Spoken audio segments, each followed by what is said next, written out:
پہلی گراہ تمہاری ذہنی سکون کے خلاف، دوسری گراہ تمہاری طاقت کے خلاف۔ یہ بات ہے ہمارے نبی پر کالے جادو کی۔ کیا ماجرا ہے؟ اللہ کے رسول کی طبیعت ایسی بے چین کیوں ہے؟ یہ کوئی عام بیماری نہیں لگتی؟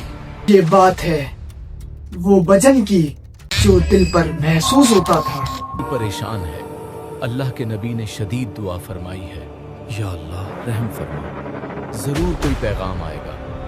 یہ بات ہے اس علاج کی جو آسمان سے نازل ہوا۔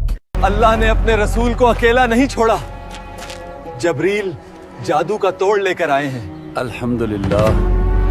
یہ بات ہے اس شیطانی عمل کے توڑ کی۔ یہی ہے،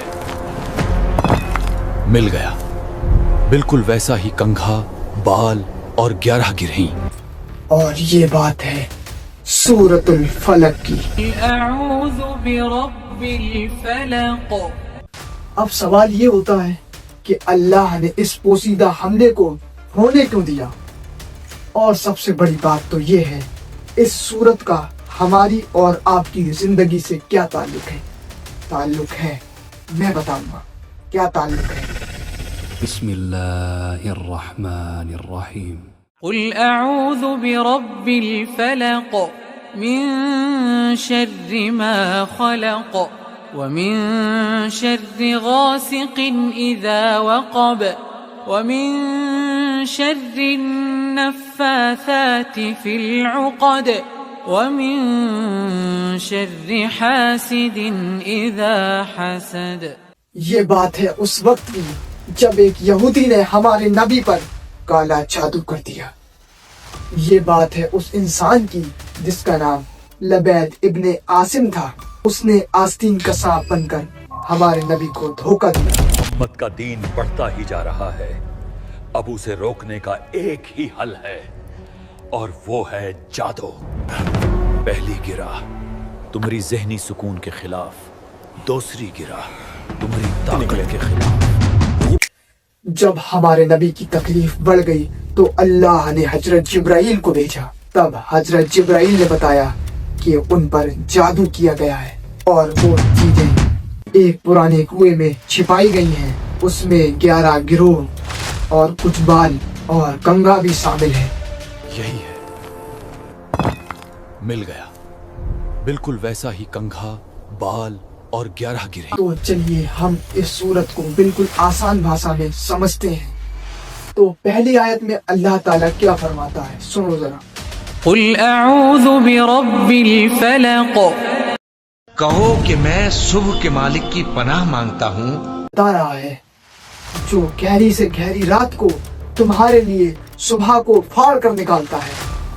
تو اس طرح ہم یہ اعلان کرتے ہیں کہ ہمارا بھروسہ کسی کمزور چیز پر نہیں ہے، ہماری پناہ اس رب سے ہے جو نا امیدی اور پریشانی کو چیر کر ایک نئی زندگی اور ایک نئی امید پیدا کراتا ہے۔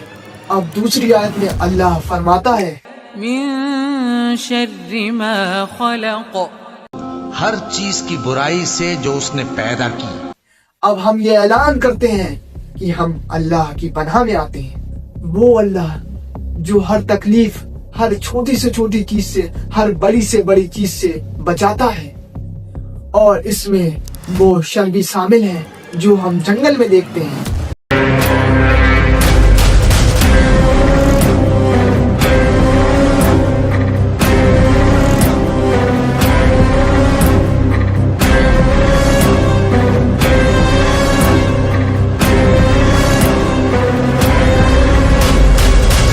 اور وہ شر بھی شامل ہیں جو زمین سے نکلتے ہیں۔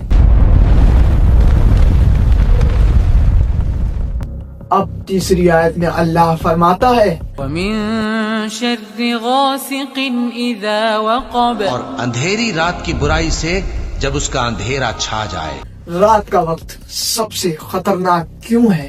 جب اندھیرا مکمل طور پر چھا جاتا ہے تو یہ ظاہری خطرات کو بڑھا دیتا ہے، بلکہ باطنی خطرات بھی اپنے عروج پر آ جاتے ہیں۔ اور اندھیرا شیطان کے لیے کھلا میدان ہے۔